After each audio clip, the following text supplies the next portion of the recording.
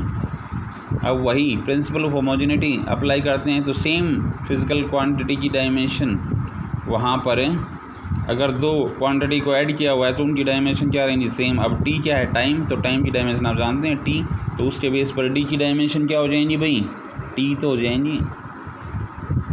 अब d की dimension आ गई, नीचे t है, तो इस पूरी टर्म की डायमेंशन LT-1 की तो इक्वल होगी v की, तो ये इसको लिखा जा सकता है भाई c अपॉन t, ये किसके इक्वल होगा, LT-1। अब यहाँ पर ये देखिए c upon t, it will B LT-1। c की डायमेंशन निकालने के लिए LT-1 इंटू क्या था हमारे पास t, तो देखिए t की पावर 1 से t की पावर -1 ये कैंसिल आउट हो जाएगा। तो इसके बेस पर हमारे पास जो c की डायमेंशन आ जाएंगी वो किसके इक्वल आ जाएंगी भाई, l के इक्वल। तो इस तरह से प्रिंसिपल ऑफ होमोजेनिटी का यूज़ करके आप जो है अगर गिवन कांस्टेंट जो दे रखे हैं उनकी आप डायमेंशन निकाल सकते हैं। इसके बाद कुछ और न्यूमेरिकल लेकर चलते हैं भाई, इन्हीं एप्लीकेशंस ऑफ डायमेंशनल इक्वेशन पर बेस्ड। तो भाई यहाँ पर एक न्यूमेरिकल हम लेकर चलेंगे कि experiment show that frequency of a tuning fork depend on length. Frequency n दे रखी है भाई, वो कहता है किस किस चीज़ पर डिपेंड करती है, लेंथ ऑफ प्रोंग एल पर डिपेंड करती है, डेंसिटी डी पर डिपेंड करती है, और वही तीसरी चीज़ दे रखी है यहाँ पर यंग्स मॉडुलस वाई पर डिपेंड करती है। तो कहता है derive an expression for frequency of tuning fork. इस फ्रीक्वेंसी का फार्मूला यहाँ से जनरेट कीजिए इस इंफॉर्मेशन के बेस पर कि ये इन चीज़ों पर डिपेंड करती हैं। तो यहाँ पर आप किस चीज़ का एप्लीकेशंस ऑफ डायमेंशनल इक्वेशन में हमने एक एप्लीकेशन पढ़ी थी, to derive a formula when a particular physical quantity depend upon the given physical quantities. तो उसके लिए क्या कंसेप्ट लिया था हमने, इसकी पावर ए ले लेंगे, इसकी पावर बी ले लेंगे, इसकी पावर सी ले लेंगे, और इसको जब आप प्रोपोर्शनल डिसाइन को हटाएंगे तो k टाइम्स एल की पावर ए, डी की पावर बी, वाई की पावर सी। अब n यहाँ पर क्या है, फ्रीक्वेंसी क्या होती है 1/टाइम पीरियड, तो इसकी डायमेंशन तो क्या आ जाएगी t-1। लेफ्ट हैंड साइड तो क्या आ जाएगी भाई t-1। अगर राइट हैंड साइड की बात करते हैं तो l लेंथ की डायमेंशन हमारे पास l की पावर a आ जाएगी, d यहाँ पर क्या है डेंस क्या होता है मास पर यूनिट वॉल्यूम, तो ml-3 इसकी पावर b, और यंग्स मॉडुलस आपको कोफिशिएंट ऑफ इलास्टिसिटी का कंसेप्ट करवाया गया था, तो वो स्ट्रेस अपॉन स्ट्रेन के रूप में यहाँ पर लेकर चलेंगे। स्ट्रेस की वही डायमेंशन होती है जो प्रेशर की होती है, ml-1 t-2, इसकी पावर क्या आ जाएगी भाई c आ जाएगी। इसके बेस पर देखिए भाई यहाँ से m की पावर तो कितनी बनी, इट विल बी b, और यहाँ से प्लस c। l की पावर अगर हम देखते हैं तो a -3b, और यहाँ से -c, और t की पावर अगर बात करते हैं तो t की पावर -2c। ये आ गया। अब यहाँ पर देखिए भाई अगर हम लेफ़्ट हैंड साइड की बात करते हैं तो लेफ़्ट हैंड साइड में आखिर t की पावर आ रही है, तो m की जो पावर होगी और l की जो पावर होगी उनको 0 के इक्वेट किया जा सकता है। तो क्या क्या इक्वेशन बनेगी भाई यहाँ से b + c = 0 और a - 3b - c = 0, और t की पावर जो -2c है उसको -1 के इक्वेट किया जा सकता है, -2c = -1। यहाँ से माइनस से माइनस कैंसिल, c की वैल्यू कितनी आ गई भाई 1/2। c की वैल्यू के बेस पर b की वैल्यू निकाली जा सकती है, तो b + 1/2 = 0, तो b की वैल्यू कितनी आ गई -1/2। अब c का रिजल्ट आ गया, b का रिजल्ट आ गया, तो a का रिजल्ट इस इक्वेशन से निकाल सकते हैं। a - 3, b की वैल्यू कितनी आई हुई है -1/2, और -c 1/2, it will be equal to 0। ये आ जाएगा a + 3/2 - 1/2, it will be equal to 0, और a प्लस ये एलसीएम 2 लेने तो 2/2, it will be equal to 0। ये 1 आ गया, तो a की वैल्यू हमारे यहाँ पर कितनी आ गई -1।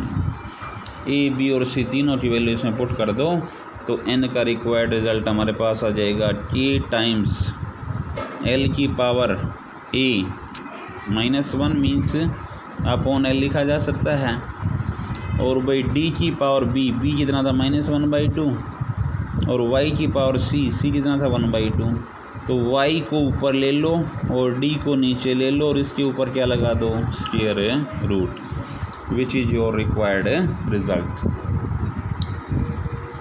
तो ये कुछ डिस्क्रिप्शन था हमारा एप्लीकेशंस ऑफ डायमेंशनल इक्वेशंस।